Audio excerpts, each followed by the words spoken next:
Hello, my name is Lucy and I'm 58 years old. I recently got custody of my grandson Matt, and today I want to tell you about the events that led up to this, because it was a lot to go through. I'm finally at a place where I'm willing to talk about it, and I think sharing it here will only build my confidence to talk to people in real life about it. Let me begin by telling you about my daughter Melanie. Melanie is my one and only child, but she was the apple of my eye. When she was just 3 years old, her dad and my husband passed away, and so it had always been just the two of us. She was a bright and brilliant girl. If there was one thing I absolutely adored about her, it was her sense of work ethic. It was what got her everything she wanted, including a full ride to her dream college. Melanie met her husband Nathan in college, and they got married almost immediately after they graduated. I was not too thrilled about it because I wanted Melanie to at least have a taste of the outside world while being independent, but I held my tongue because I didn't see it as my place to say anything. I was just happy to see her happy. The only advice I gave her was to hold off on having children so soon because she needed to focus on her career first. She did not really listen to me because only 2 years later she got pregnant with my grandson Matt. I was once again not thrilled that she was pregnant so soon, but a part of me was a little excited at the idea of becoming a grandmother. When Matt was born, it was truly a moment of pure joy for me. The first time I held him in my arms, I just knew that I was going to spoil him rotten. Fast forward to around 2 years later, Melanie and Nathan decided to move to another state because Nathan found a better job there.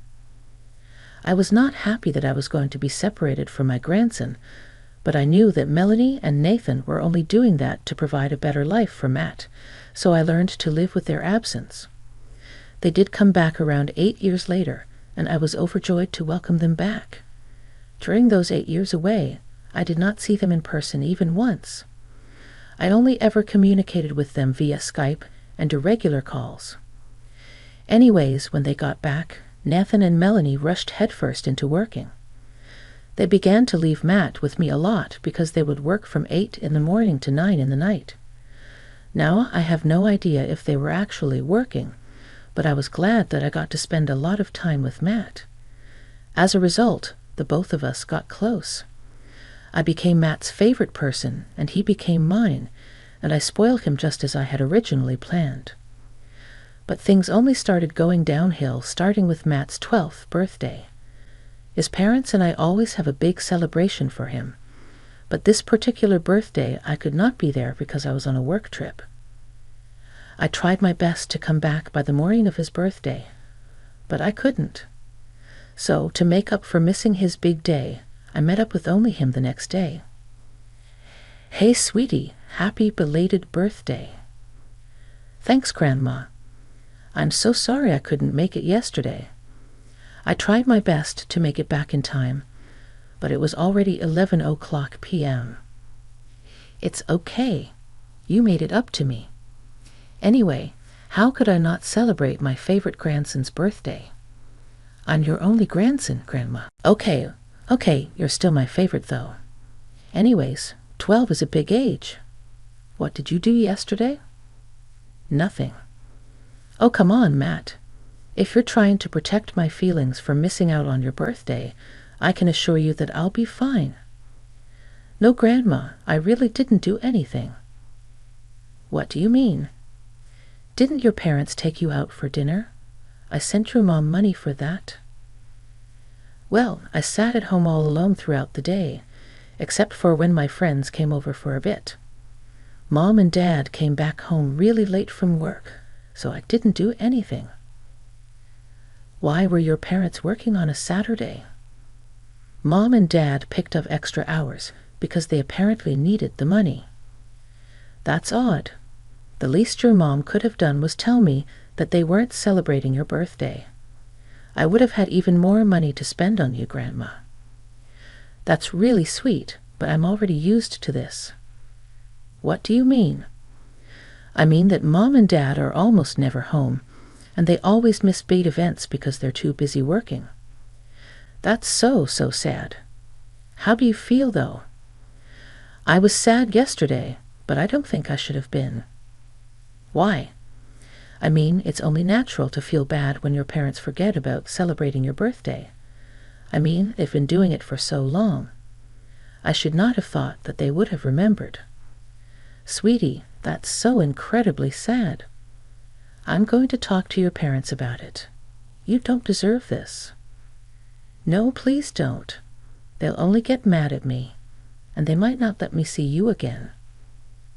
But please, Grandma. Fine, but you're staying with me tonight, and we're celebrating your birthday properly. I tried my best to forget what Matt had revealed to me for only the duration of his celebration with me. I took him out and let him buy whatever he wanted. He seemed very happy, and I was glad I was able to lift his mood up. The next day after Matt left, I called Melanie and asked her why she and Nathan hadn't celebrated Matt's birthday. Melanie simply told me that they were busy. That made me very angry. Aside from the fact that Matt was my grandson, he was also just a child. No child deserves to be forgotten that way. I told Melanie the same thing, and she told me to mind my own business and not teach her how to parent. I held my tongue only because I was worried that she would cut off my access to Matt. Around the month after Matt's 12th birthday, I got a phone call from Matt while I was at work. Grandma, Matt, sweetie, how's everything going? Grandma, I need help. What? Why? What's going on? I feel really sick. Oh, sweetie, where are your parents? I've been trying to tell them that I haven't been feeling well for a long time now, and they haven't been listening. No, they keep telling me that I'm fine, and that they're too busy to do anything about it. Okay, on a scale of 1 to 10, how bad is the pain? 10. Whoa, where is this pain you're feeling? Near my tummy, Grandma. Could you please get here fast? I don't think I'll be able to stay awake for too long. I'm already on my way, sweetie. Just keep talking to me. Tell me, how long have you been feeling this way? I've been feeling this way for a week and a half now, and it's always been this bad. Yes, why the hell would your parents not take you to the doctor? That's not right of them. I don't know. I tried to tell them. Even went to them and cried about it, but they just brushed me off. I'm going to have a stern talk with them. In the meantime, I'm only 10 minutes away, sweetie. I'll be there super soon. Are you lying down? I'm sitting at my desk. Could you get on the bed and try to lie down? Maybe that will ease the pain a little. Oh, okay, well, I'll try. Oh, Grandma, everything's getting so blurry. Matt, stay with me, sweetie. Matt, I was panicking like crazy. I quickly rushed over to Matt's place, and while driving there, I called 911 to get him help as fast as possible. Thankfully, my place of work is only a 7-minute drive from Melanie's. I got there before the EMTs and rushed inside. When I got to Matt's room, I saw him lying on the floor, looking blue in the face. And when I touched him to check for a pulse, he felt really cold. Thankfully, I felt a pulse in him, and only a minute after I reached there, the EMTs also arrived. They quickly loaded him up in an ambulance and rushed him to the nearest hospital. I kept calling Melanie and Nathan, but neither of them responded, so I left them voicemails and messages informing them of what had happened. Right as I was imagining the worst-case scenarios, Matt's doctor told me that he had a ruptured appendix and needed to have emergency surgery. He was rushed into the ER, and I paced back and forth as I waited to hear about the results. I still couldn't get a hold of Melanie or Nathan, and my anger towards them was only growing with every minute. Thankfully, Matt's surgery went off smoothly, and he quickly came back to consciousness after he was put into his own ward. About an hour after Matt awoke, Melanie and Nathan rushed in. "Oh my God, Matt, what happened?" "Apparently, my appendix ruptured, and I needed to have immediate surgery. How did this happen so suddenly? Matt has been telling you about this pain for over 10 days. Sure, but how were we supposed to know that it was this serious? Are you being serious right now? As Matt's parents, both of you should look after every pain and illness that Matt has, regardless of how tiny and insignificant it seems. You know, I don't appreciate you talking to my husband that way. I wouldn't have to talk to either of you this way if you just took care of your son. Are you accusing us of being bad parents? Yes, I think I've been pretty clear about it. This was our only mistake, a mistake that would have cost Matt his life if he hadn't called me. Not to mention both of you value your work over Matt all the damn time. We do not. Right. Tell me that when I've been picking him up at least 3 times a week from school, because both of you forgot that you had to. Listen, we're working hard to provide for him. Sure, we forgot to do certain things every once in a while, but that doesn't make us bad parents. You think Matt is going to care about all the money you got in 5 years down the lane? No. All he's going to remember is how you neglected him and how your neglect almost got him killed. You are overstepping so many lines. That is it. You may be Matt's grandma, but you have no say in how he's brought up or what we as parents do. I want you out of his ward. But Mom, I want Grandma here. She brought me here, so I think she deserves to be here. Matt, stay out of it. Once you're nice and healed, you are going to be in trouble. Why will he be in trouble? He could have called us and told us about his pain. Instead of coming to us, he went to you, and now we're beyond humiliated and embarrassed. You can't take your feelings out on him. He's been suffering, and he reached out to the only person he knew would take his pain seriously. Okay, Lucy, you really need to step out now, or we will have to get you thrown out. You can't do that as his parents. We'll be given first priority. I just have to tell the nurse to take you out of here. Fine, but this isn't over. Matt, sweetie, take care. Everything will be fine, and you have absolutely nothing to worry about. I'll see you soon. I was beyond enraged, but once again, I decided to hold my tongue, because I knew that I couldn't just abandon Matt when he most definitely needed me the most.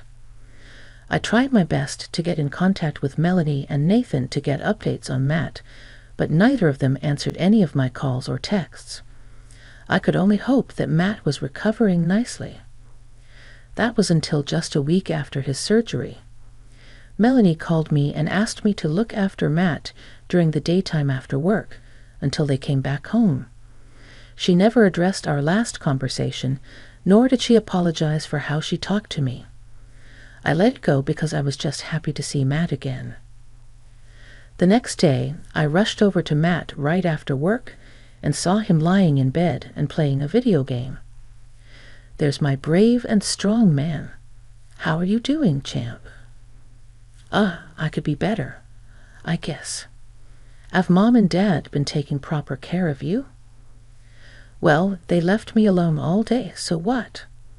I thought at least one of them would have taken off to look after you. It was truly a miracle that even one of them stayed with me when I was in the hospital. Oh my God, you poor child. I want out of this house, Grandma. Is there anything you can do about it? Of course. I mean, I'm your grandma, and your parents have neglected you enough for me to use my rights as your grandma to take custody of you. But I don't think that your parents will be too happy about it. Who cares what they think? They clearly don't care enough about me. I completely agree. You'll be a little busy, though, and you'll probably have to go to court, and it'll be really tiring. I'll do anything to get out of this house. If I could survive my appendix bursting, I think I can handle being tired for a while. Wow, just how much damage have your parents done? You know, one time they forgot me in another state because they got too wrapped up with their own things. Another state? Yeah, one time they surprised me with a road trip which only turned out to be a business trip for both of them. I stayed in the hotel the entire time while both of them worked, and one day after their meeting was done, they just left. They completely forgot I was even there.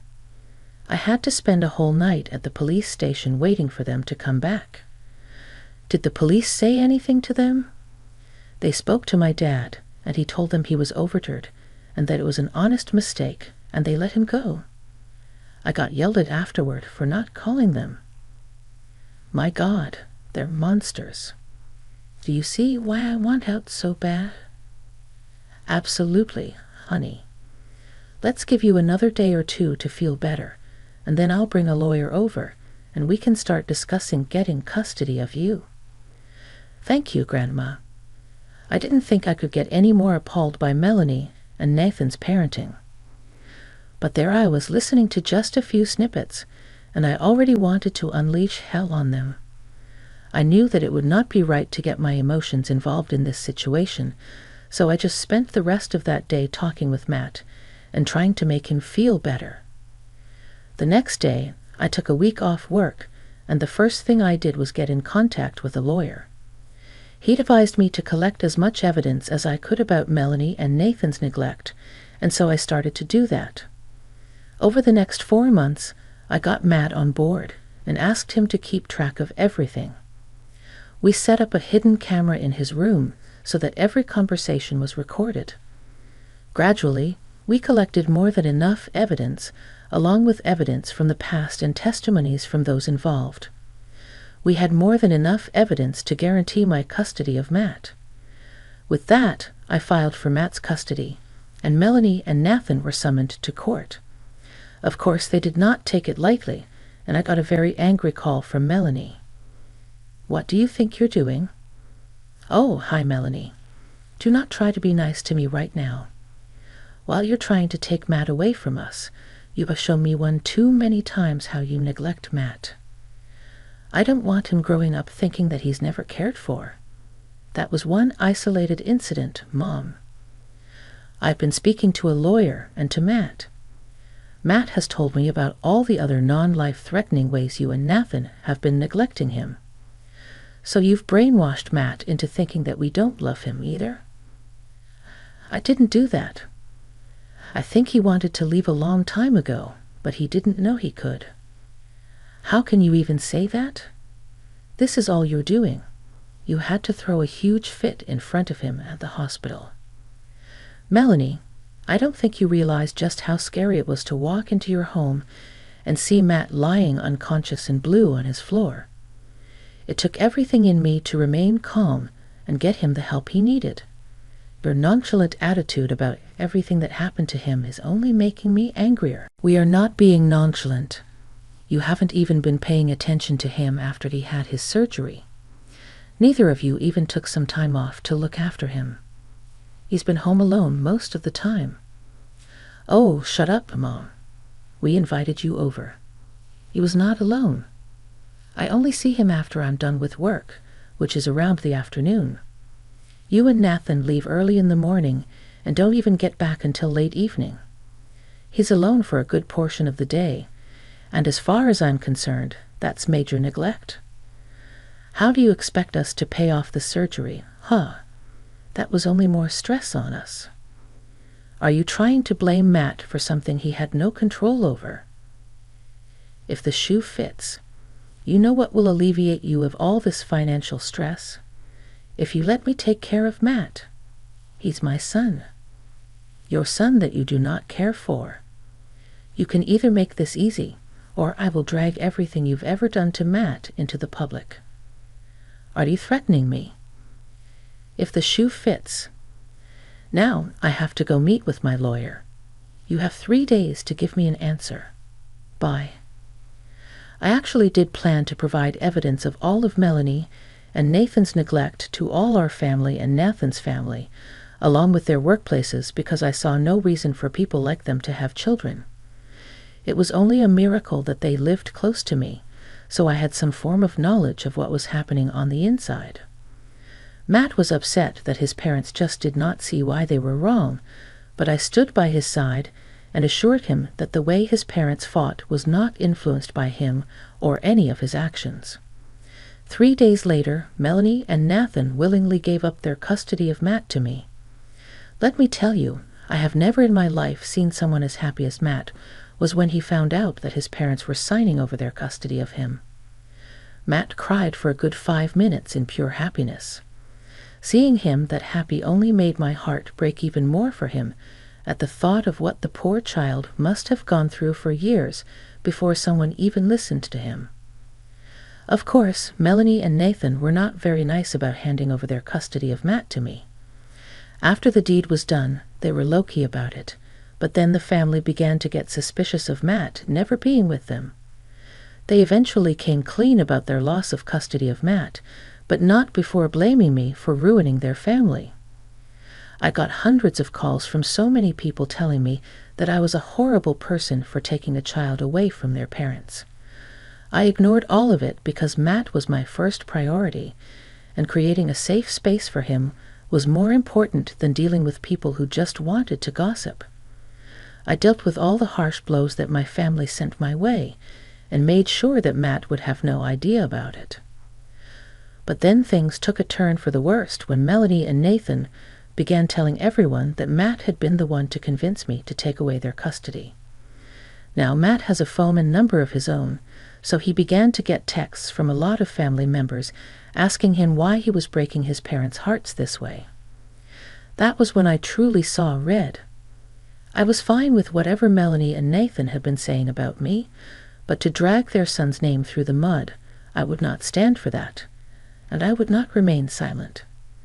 So I created a group chat for everyone in the family that had been harassing us, and I shared a folder full of evidence of Melanie and Nathan's neglect of Matt with them. I then exited the group chat and blocked everyone on both Matt's and my phones.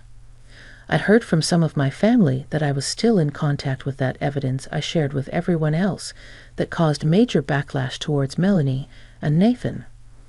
They've been ostracized by the entire family, and nobody's willing to associate with them. One of them even contacted both of their employers about their actions, and Melanie and Nathan are facing issues with their jobs. I would feel bad for them, but what did they expect when they were the ones being cruel and inhuman? I stopped wanting to hear anything about them, not only for Matt's sake, but also for mine, because every time I hear anything about them, I can actually feel my blood pressure shoot up in anger. But let me end this on a happier note and inform you that Matt has never been a happier boy. He's gone back to excelling at school, and if there's one thing I miss before having Matt stay with me, it's a quieter house because the boy constantly has his friends over. I'm joking, of course. The child deserves to laugh and smile as much as he can after everything he's been through. I'm going to do my best to protect and provide for him, but I can already tell that he's got a much better handle on his life and himself, so I really won't have much to worry about. Thanks for giving me your time.